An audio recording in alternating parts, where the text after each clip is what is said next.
Jemaat Kristus Pencipta yang terkasih, hari ini kita akan merayakan Hari Paskah, Hari Kebangkitan Tuhan Yesus. Saya mengajak Bapak, Ibu, Saudara semua, dimanapun Anda berada, kita beribadah dengan sepenuh perhatian secara online, seolah-olah kita berada di gedung gereja. Sebelum saya khotbah menyampaikan firman Tuhan, tim Kristus Pencipta akan membawa kita untuk menyembah Tuhan bersama. Mari kita menyembah Tuhan bersama. Selamat pagi Bapak Ibu, kita bersuka cita hari ini karena kita merayakan hari kebangkitannya, hari yang begitu luar biasa, hari yang istimewa buat setiap kita karena Yesus sudah bangkit buat setiap kita.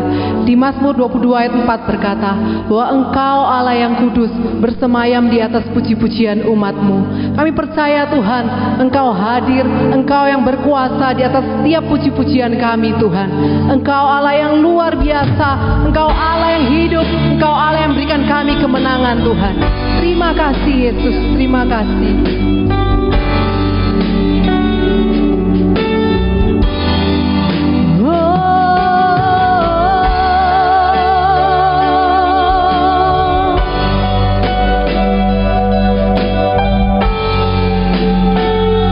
Kami datang padamu Tuhan. Bapakku datang dan berserah, ku nyatakan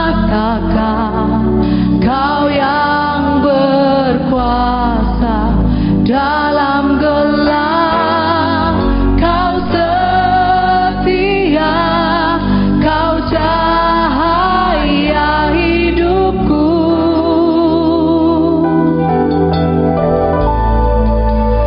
Kau kuatkan aku bertahan, Kau harapan dalam kesesakan. Kau buktikan kesetiaan-Mu Tuhan, Engkau Allah Immanuel.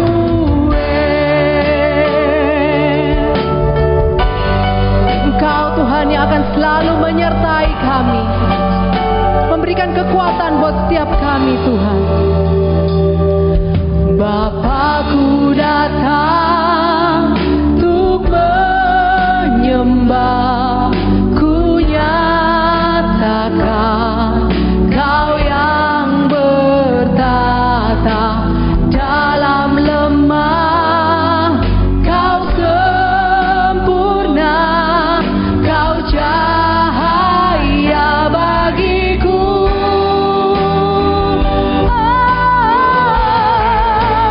Kau kuatkan aku bertahan, Kau harapan dalam kesesakan. Kau buktikan kesetiaan-Mu Tuhan, Engkau Allah Immanuel. Kau kuatkan aku bertahan, Kau harapan dalam kesesakan. Kau buktikan kesetiaan-Mu Tuhan, Engkau Allah Immanuel. Kami percaya Tuhan, Immanuel, Immanuel, Engkau besertaku. Immanuel, Immanuel, Engkau Allah besertaku. Immanuel.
Kami bersyukur Bapa.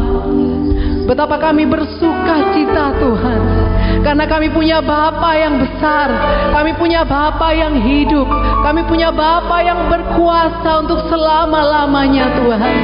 Kami bersuka cita Tuhan, kami merayakan kebangkitan-Mu, kami merayakan kemenangan buat setiap kami Tuhan.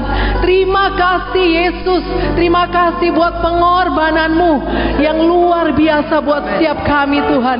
Sekarang kami mau nyatakan kami menang, kami hidup di dalam Engkau, dan kemenangan itu Tuhan selalu ada buat kami dahulu, sekarang, dan sampai selama-lamanya Yesus.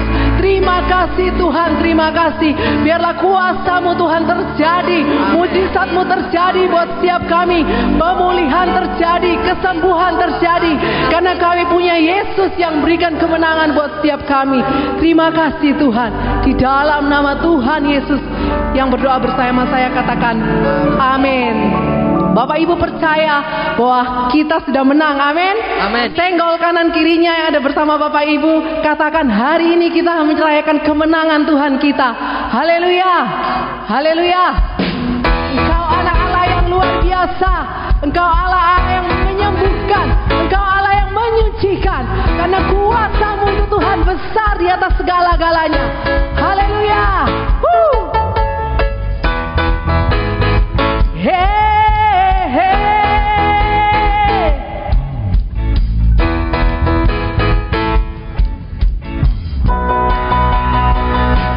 Anak Allah, Yesus namanya, menyembuhkan, menyucikan, bahkan mati tebus dosaku, kubur kosong membuktikan Dia hidup, sebab Dia hidup. Haleluya.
buat setiap kami.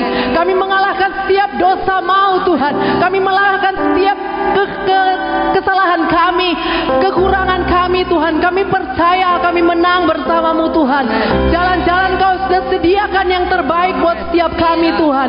Dan kami tidak perlu takut, kami tidak perlu khawatir, karena ada pasukan surga yang di belakang kami Tuhan, yang menyertai kami, ada bersama dengan kami, memberikan kami kemenangan Tuhan.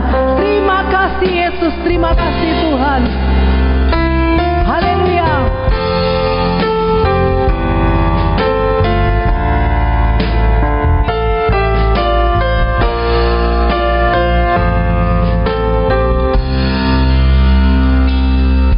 Tuhan yang bayar dosaku, ya Tuhan yang kalahkan maut, ya Tuhan menangkan semuanya. Bagi Dia tiada yang mustahil, ya Tuhan yang bayar dosaku, ya Tuhan yang kalahkan maut, ya Tuhan menangkan semuanya. Bagi Dia tiada yang mustahil. Ku akan menang bersamamu, kemenangan telah Dia sediakan, kemenangan di tangan kami. Tuhan Yesus di pihakku.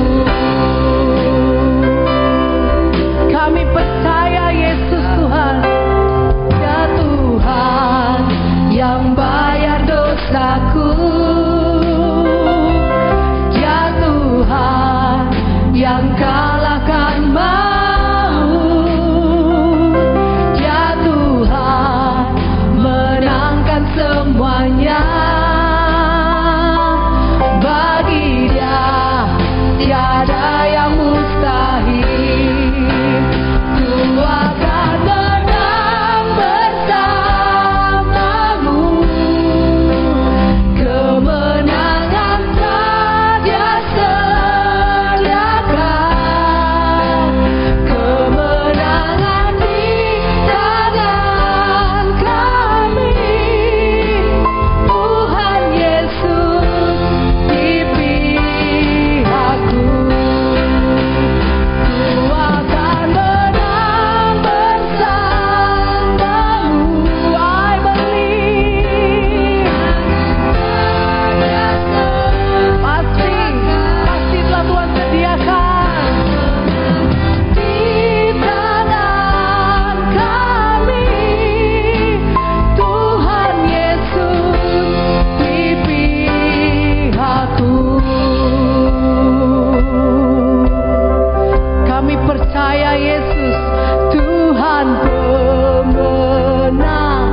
tetap tertanam dalam setiap hati kami.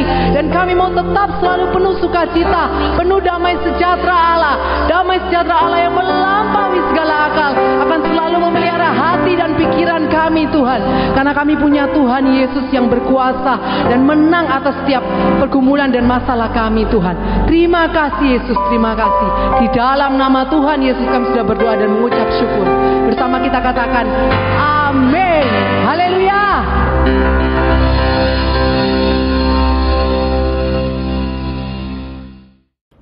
Bapak, Ibu, Saudara yang terkasih, di dalam ibadah Paskah tahun ini, saya ingin menyampaikan berita firman Tuhan berjudul Kita Pemenang. Yes, kita pemenang. Mengapa? Karena Tuhan Yesus telah bangkit dari kematian. Dia mengalahkan maut, Dia mengalahkan dosa, Dia mengalahkan semua iblis dengan antek-anteknya dari segenap kuasa neraka, kuasa di atas bumi, di langit, di bawah bumi, dimanapun di seluruh dunia. Tidak ada yang dapat mengalahkan Yesus. Yesus yang kita sembah telah bangkit. Dia menang. Kita diberi kemenangan. Oleh sebab itu, kita adalah pemenang. Mari kita membaca di 1 Korintus 15 ayat 3. Sebab yang sangat penting telah kusampaikan kepadamu, yaitu apa yang telah kuterima sendiri, ialah bahwa Kristus telah mati karena dosa-dosa kita sesuai dengan kitab suci, bahwa Ia telah dikuburkan, dan bahwa Ia telah dibangkitkan pada hari yang ketiga sesuai dengan kitab suci. Ayat 57, syukur kepada Allah yang telah memberikan kepada kita kemenangan oleh Yesus Kristus Tuhan kita. Bapak, Ibu, mari kita tanamkan dalam hati kita semuanya. Kita adalah pemenang karena kita anak-anak Allah, telah diberi kuasa oleh Tuhan Yesus yang sudah menang atas maut dan atas segala kuasa di langit dan di bumi. Dia menang atas semua masalah, atas semua kuasa-kuasa yang manusia sendiri tidak bisa kalahkan.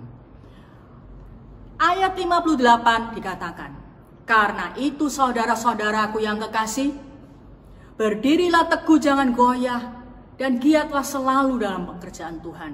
Sebab kamu tahu bahwa dalam persekutuan dengan Tuhan, jerih payahmu tidak sia-sia. Ayat ini ditulis setelah ayat 57 dikatakan, kita telah diberi kemenangan oleh Tuhan Yesus. Karena itu Bapak, Ibu, Saudara, berdirilah teguh. Iman saudara jangan goyah. Giat selalu dalam melayani Tuhan.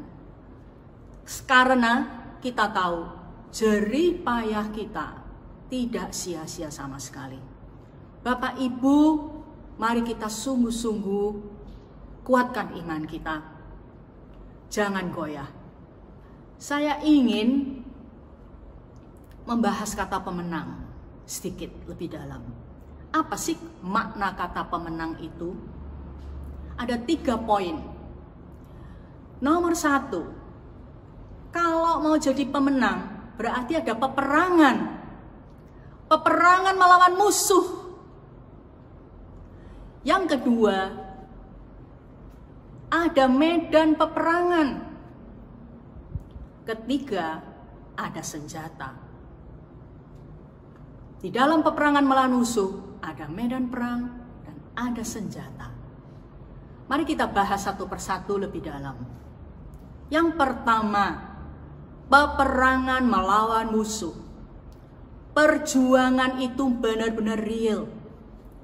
Ya, kita harus menghadapi penghasilan tiba-tiba merosot. Kita harus menghadapi sebagai pengusaha, tiba-tiba saudara tidak bisa menggaji karyawan-karyawan. Tiba-tiba saudara-saudara sakit. Tiba-tiba banyak hal tiba-tiba kita hadapi. Itulah perjuangan. Itulah peperangan secara real. Menjadi seorang pemenang memang harus perang. Menjadi seorang pemenang bukan berarti kita tidak melakukan apa-apa, tidak menghadapi apa-apa, lalu kita menang. Nggak ada. Kalau mau jadi pemenang, maka memang harus berjuang. Siapa bilang menjadi anak Allah tidak mengalami masalah? Siapa bilang tidak mengalami krisis? Mengalami. Krisis itu real, nyata, dan kita harus menghadapinya. Kita harus berjuang melawan musuh. Musuh kita itu adalah tipu daya iblis, Bapak Ibu. Tipu daya ketakutan, tipu daya kekhawatiran, tipu daya kecemasan yang terus-menerus kalau dibiarkan menjadi depresi, hilangnya harapan. Itu tipu daya iblis, itu musuh kita. Dan saya mau katakan, virus ketakutan, virus kekhawatiran itu justru jauh lebih berbahaya daripada virus corona itu sendiri. Benarkah demikian? Virus ketakutan, virus kecemasan dan kekhawatiran jauh lebih berbahaya daripada corona. Di mana-mana kita mendapati informasi yang menjadi teror bagi pikiran kita. Saya katakan, kita sedang diteror dengan informasi yang membanjiri media, membanjiri gadget saudara. Di mana-mana. Bukan hanya di Indonesia, di seluruh dunia. Dan Bapak Ibu, kita semuanya sedang menghadapi perjuangan secara real. Kita menghadapi musuh itu yang jauh lebih berbahaya dari corona, ketakutan dan kekhawatiran. Ya, menjadi pemenang harus berani berjuang, harus menghadapi kenyataan bahwa ini adalah perang secara rohani. Yang kedua, medan peperangan. Medan peperangan dalam hidup kita adalah pikiran kita sendiri. Hati dan pikiran kita sendiri itu adalah medan peperangan. Ketika kita membaca berita, ketika kita mendengar tetangga kita mati karena corona, ketika kita mendengar banyak pendeta meninggal karena corona, pikiran kita menjadi kalut, kacau. Karena itu di dalam Amsal 4 ayat 23 dari terjemahan baru, jagalah hatimu dengan segala kewaspadaan, karena dari situlah terpancar kehidupan. Jagalah hati Bapak, Ibu, dan Saudara dengan apa? Segala kewaspadaan. Waspada itu berarti tidak lengah, benar-benar jaga hati, benar-benar dijaga baik-baik. Di versi BIMK dikatakan, jagalah hatimu baik-baik, sebab hatimu menentukan jalan hidupmu. Hatimu, pikiranmu menentukan jalan hidupmu. Bagaimana reaksi saudara ketika mendengar ada tetangga dekat rumah mati karena COVID? Bagaimana ketika mendengar berita-berita yang sangat menciutkan hati di WA saudara?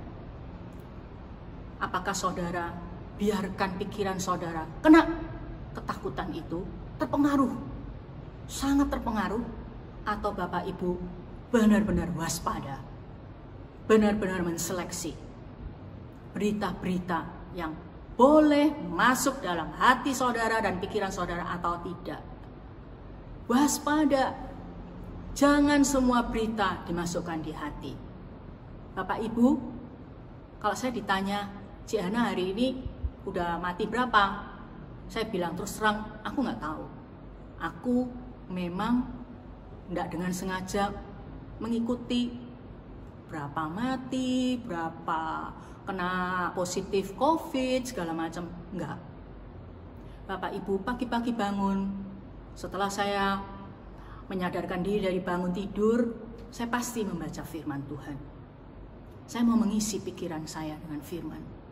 Biarin firman itu menguasai pikiran saya sepanjang hari. Biarin ketika saya diserang oleh ketakutan dan kekhawatiran, dan juga kecemasan, bagaimana Jemaat Kristus Pencipta mungkin kehilangan pekerjaan, bagaimana keadaan Indonesia ini, sampai kapan seperti ini. Pikiran-pikiran semacam itu juga jujur bisa membuat saya cemas.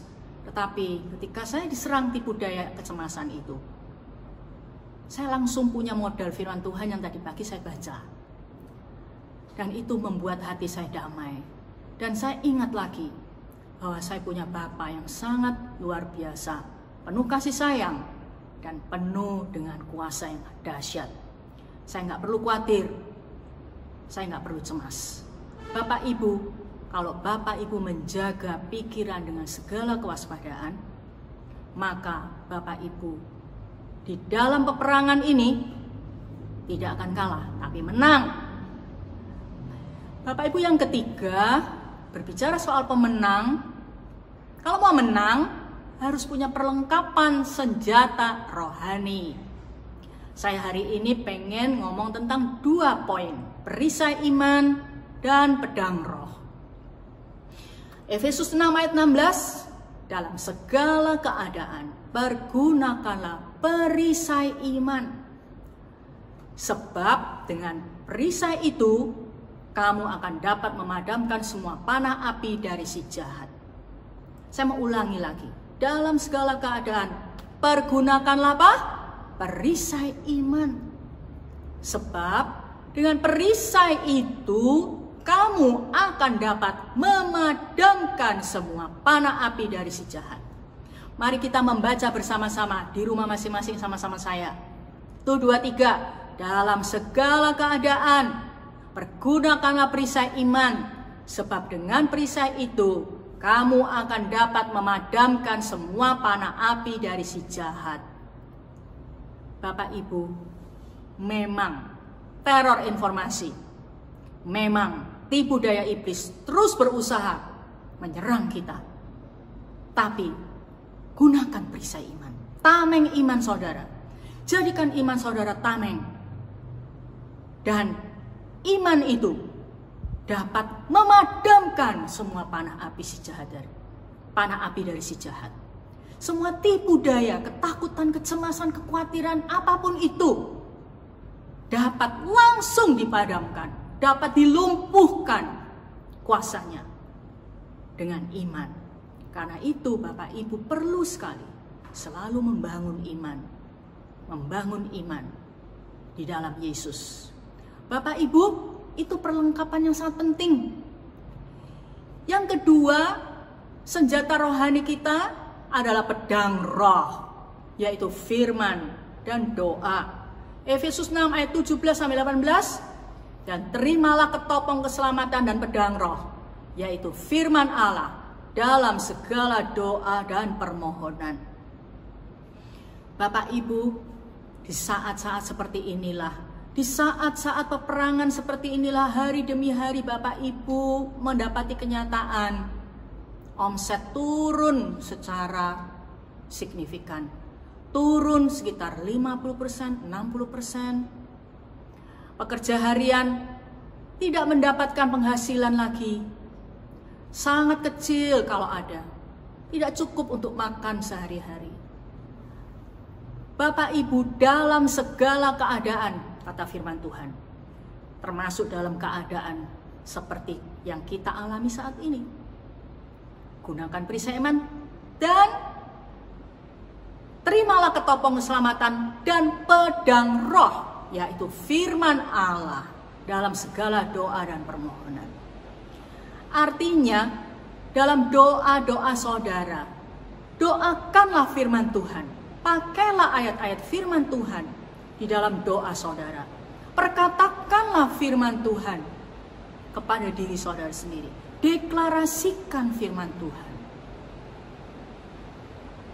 Contoh, ketika takut, ketika bingung, ketika tidak ada uang untuk mencukupi kebutuhan, Bapak Ibu harus mengatakan firman. Katakan, Allahku sanggup memenuhi aku menurut kekayaannya dan kemuliaannya dalam Kristus Yesus. Filipi 4 ayat 19. Filipi 4 ayat 6. Aku menyerahkan kekhawatiranku kepada Tuhan dalam doa dan permohonan. 1 Petrus 5 ayat 7. Aku menyerahkan kekhawatiranku kepada Tuhan. Dia yang sanggup memelihara aku. Bapak Ibu, bertahun-tahun yang lalu saya menerbitkan buku Doa Penuh Kuasa. Di situ banyak sekali ratusan ayat firman Tuhan yang bisa kita jadikan doa. Di mana buku itu sekarang? Coba Bapak Ibu cari. Ya. Dan kalau belum punya, bisa menghubungi kantor, bisa menghubungi gereja 5922076 dan berjanji dengan Pak Imam yang standby di gereja untuk beli buku itu. Bapak Ibu, di situ banyak sekali ayat-ayat firman yang bisa kita jadikan pedang roh. Firman dan doa itu adalah senjata rohani yang sanggup mematahkan tipu daya iblis, yang sanggup membuat kita menjadi pemenang. Kita adalah pemenang, Bapak Ibu. Tuhan Yesus sudah bangkit. Kita diberi kuasa atas iblis sehingga tidak ada yang dapat membahayakan kita. Tapi apakah status pemenang itu kita alami? Karena itu saya mengajak Bapak Ibu untuk banyak mengisi dirinya dengan firman Tuhan, memperkatakan firman dengan fokus, dengan merenungkan, memperkatakan, mendeklarasikan. Ketika Bapak Ibu takut, jangan terlalu larut. Jangan dibiarkan terus takut sampai terbawa-bawa begitu lama. Langsung Bapak Ibu patahkan tipu daya ketakutan itu dengan firman. Amin. Pedang roh, yaitu firman dan doa. Gunakan perisai iman dalam segala hal. Bapak Ibu, peperangan ini memang nyata. Saya tadi katakan, dampak pandemi COVID-19 terhadap tenaga kerja. Saya terima emailnya dari Yada Institute, ya, informasi yang mereka cuplik dari The International Labour Organization atau Organisasi Buruh Internasional tanggal 8 April 2020. Di situ dituliskan dampak pandemi ini telah dirasakan oleh 81% tenaga kerja di seluruh dunia. Bayangkan, 81% tenaga kerja di seluruh dunia. Dan sekitar 195 juta dari 81% itu, mereka telah mengalami PHK. Telah mengalami pemutusan hubungan kerja. Kehilangan pekerjaan, 195 juta. Dan situasi perekonomian global yang seperti sekarang ini benar-benar terburuk sejak Perang Dunia Kedua. Bapak Ibu, bila saudara masuk dalam kelompok 19% yang tidak terdampak, yang tidak kehilangan pekerjaan, ini saatnya saudara menjadi saluran berkat buat mereka yang terdampak, buat mereka yang kehilangan pekerjaan. Tapi, kalau Anda termasuk kelompok 81% yang terdampak, yang kena PHK, bahkan mungkin telah kehilangan bisnis, kehilangan pekerjaan, jangan biarkan kekhawatiran membelenggu kehidupan saudara. Kita adalah pemenang. Jangan biarkan tipu daya ketakutan melumpuhkan iman saudara. Jangan biarkan tipu daya kekhawatiran mengalahkan saudara. Status saudara adalah pemenang. Tuhan Yesus bangkit. Ada masa depan. Ada mujizat. Kita pemenang. Kita pemenang. Anda adalah pemenang. Mari katakan di rumah Anda masing-masing. Katakan sekarang ini bersama saya. Saya adalah pemenang. 1, 2, 3. Saya adalah pemenang. Sekali lagi. Saya adalah pemenang. Oleh karena Yesus Kristus telah menang. Dia telah bangkit. Ayat terakhir, saya ulangi lagi dari 1 Korintus 15 ayat 57. Syukur kepada Allah. Kita patut bersyukur kita punya Yesus yang bangkit dari kematian. Syukur kepada Allah yang telah memberikan kepada kita kemenangan oleh Yesus Kristus Tuhan kita. Bapak Ibu, Dia memberi kemenangan pada kita. Saya percaya Tuhan memberi kemenangan kepada saudara dan keluarga saudara. Mari kita berdoa. Bapa di surga, kami bersyukur di tengah-tengah situasi yang berat sekarang ini. Engkau tetap bertahta di surga. Engkau tetap mengendalikan situasi. Bapa di surga, hamba berdoa untuk jemaat Kristus Pencipta yang merasa takut, yang merasa khawatir, yang mungkin kehilangan pekerjaan, yang mungkin kehilangan bisnis. Apapun yang telah terjadi pada mereka, hamba berdoa Roh Kudus tolong mereka semuanya agar menggunakan perisai iman, sehingga dengan perisai iman itu semua tipu daya iblis dilumpuhkan, semua panah api si jahat dipadamkan secara langsung. Bapa di surga, hamba berdoa untuk mereka yang tidak terdampak dengan kehilangan pekerjaan. Biarlah mereka menjadi saluran berkat. Menjadi saluran berkat bagi mereka yang terdampak. Terima kasih Bapa. Tolong Roh Kudus supaya jemaat Kristus Pencipta mengisi pikirannya dengan firman, bukan dengan informasi yang bisa membuat mereka takut. Di dalam nama Yesus, aku minta Roh Kudus bekerja dengan luar biasa pada hati-hati jemaat Kristus Pencipta dan keluarga mereka. Terima kasih Bapa, terpujilah namamu, terpujilah Engkau, bersyukur bahwa kami pemenang karena Yesus yang memberikannya pada kami. Dalam nama Yesus, amin.